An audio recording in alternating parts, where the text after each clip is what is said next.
સુરત ખાડીપુરના પાણી ઓસરતા લોકોને રાહત થઈ। પર્વત પાટિયા વિસ્તારના સ્થાનિકોમાં રોષ હતો। પર્વત પાટિયા વિસ્તારમાં આવેલી સોસાયટીનો વિરોધ પણ હતો। સોસાયટી બહાર રોષે ભરાયેલા લોકોએ બેનરો માર્યા। નંદનવન સોસાયટીના રહીશોમાં પણ ભારોભાર રોષ। ખાડીપુરના કારણે સ્થાનિકોને પારાવાર મુશ્કેલી ભોગવવાનો વારો આવ્યો હતો।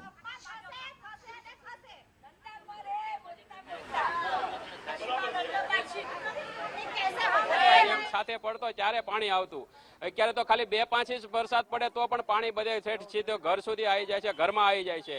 એટલે આ કુદરતી નથી, કૃત્રિમ છે। અને આ જે ભ્રષ્ટ અધિકારીઓ કે ભ્રષ્ટ એન્જિનિયરો જે કાંઈ હોય કે આના નગરસેવકો કઈ હોય એનો આ બધી મિલી ભગતની હિસાબે થઈ ને ટેક્સટાઇલ વાળા અરે સેટિંગ બાજ કરી અને આગળ સાંકડી કરી આપી છે। અને પમ્પિંગ સ્ટેશનના નામે કરોડો રૂપિયાની ગ્રાન્ટો લઈને કરોડો રૂપિયા વાપરી અને જ્યારે અમારી કાઠિયાવાડી ભાષામાં કહેવત છે કે નેવાના પાણી મોભે ચડાવ્યા।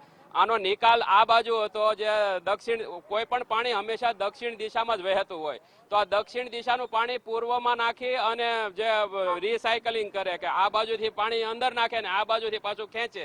એટલે આ જે અડધો કલાક પૂરના પાણી હોય છે મેક્સિમમ અડધો કલાકમાં વહે જતા હોય છે, પણ આ તો 3-3, 4-4, 5-5 દિવસની સમસ્યાઓ બની છે કે આ જે ખાડીનું જે ડેવલપમેન્ટ થયું ને, ગુજરાત હાઈકોર્ટના નિવૃત્ત જજને મારફત આની એક કમિટી બેસાડીને તપાસ કરવામાં આવે।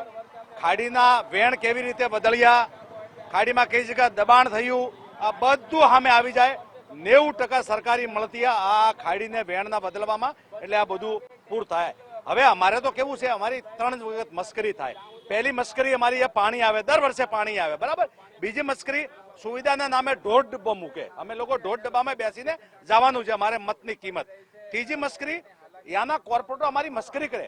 આ કાલે યાનો વાર્ડ નંબર 18 નો કોર્પોરેટર દિનેશ પુરોહિતે એક ફેસબુક સોશિયલ મીડિયા પોસ્ટ મૂકે, માધવબાગને પાછળ એક નાનું કાણું હતું એટલે માધવબાગમાં પાણી આવ્યું।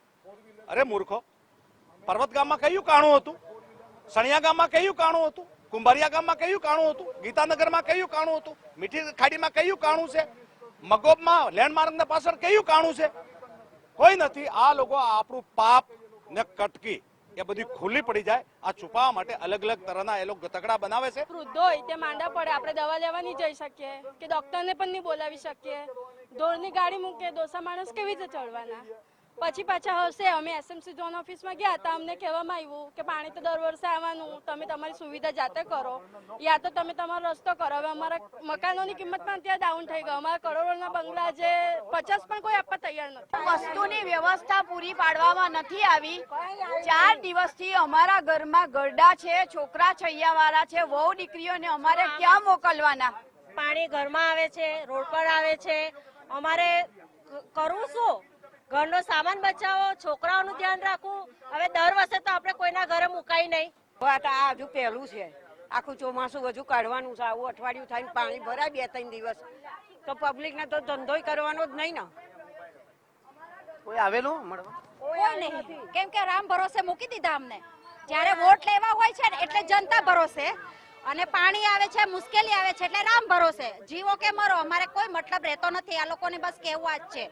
સ્થાનિક કોર્પોરેટર ધારાસભ્ય આવ્યા હતા, અડધેથી આવીને વયા ગયા, કોઈ અહીંયા આવ્યું નથી। તમે પાછળનો ભાગ જોવો, એટલી ગંદકી છે, એટલા મચરા છે કે તમે જાણી નહીં શકશો। અને એટલી ગંદકી છે, ત્યાં ડીડીટી છાંટીને વયા ગયા।